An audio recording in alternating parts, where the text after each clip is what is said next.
ഹിന്ദു സമൂഹത്തിലെ ജാതീയ ഉച്ചനീചത്വങ്ങളെ അതിലംഘിക്കുന്ന കേരള ചരിത്രത്തിലെ ഒരു വിപ്ലവമായിരുന്നു ക്ഷേത്രപ്രവേശന വിളംബരം.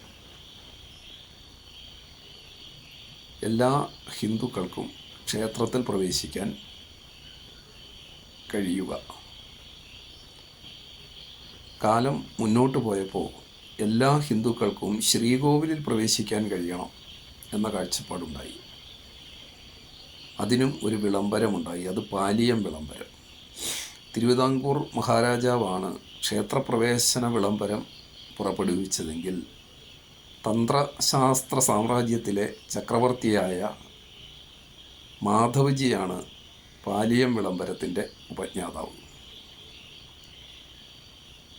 ഹിന്ദു സമൂഹത്തെ ജാതീയ ഉച്ചനീചങ്ങൾക്കതീതമായി ഏകീകരിക്കുക എന്ന മഹത്തായ ലക്ഷ്യത്തോടു കൂടിയാണ് നവോത്ഥാന പ്രവർത്തകരായിട്ടുള്ള ആളുകൾ ഈ ചരിത്ര ഘട്ടങ്ങളെയെല്ലാം താണ്ടി മുന്നോട്ട് വന്നത്.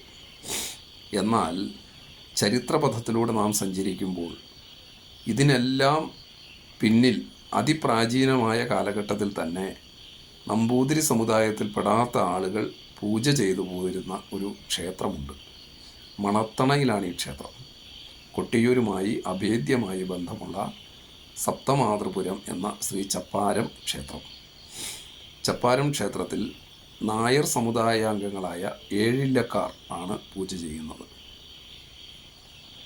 കൊട്ടിയൂർ വൈശാഖ മഹോത്സവവുമായി ബന്ധപ്പെട്ട് ചപ്പാരം വാളുകളും എഴുന്നള്ളിച്ച് അക്കര സന്നിധിയിലേക്ക് എത്തിച്ചേരുന്നു. ഇന്ന് ഭണ്ണാരം എഴുന്നള്ളത്തിനോടൊപ്പമാണ് ചപ്പാരം വാളുകളും എഴുന്നള്ളിച്ചെത്തുക.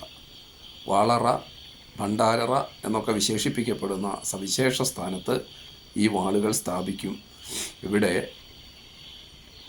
പൂജകരായിട്ടുള്ളതും നായർ സമുദായാംഗങ്ങളായിട്ടുള്ള ഏഴില്ലക്കാരാണ്. അതിവിശിഷ്ടമായിട്ടുള്ള അതിപ്രാചീനമായിട്ടുള്ള വൈവിധ്യമാർന്ന ആചാരക്രമങ്ങളിലൂടെ ഹിന്ദു സമൂഹത്തെ ഏകദാനമായി ഒരേ ചരടിൽ കോർത്തിണക്കുന്ന പ്രാക്തനമായൊരു സങ്കേതമാണ് തീർത്ഥാടന കേന്ദ്രമായ അക്കരെ കൊട്ടിയൂർ എന്ന് നമുക്ക് കാണാൻ സാധിക്കും. ഗോവിന്ദ ഹരിഗോവിന്ദ.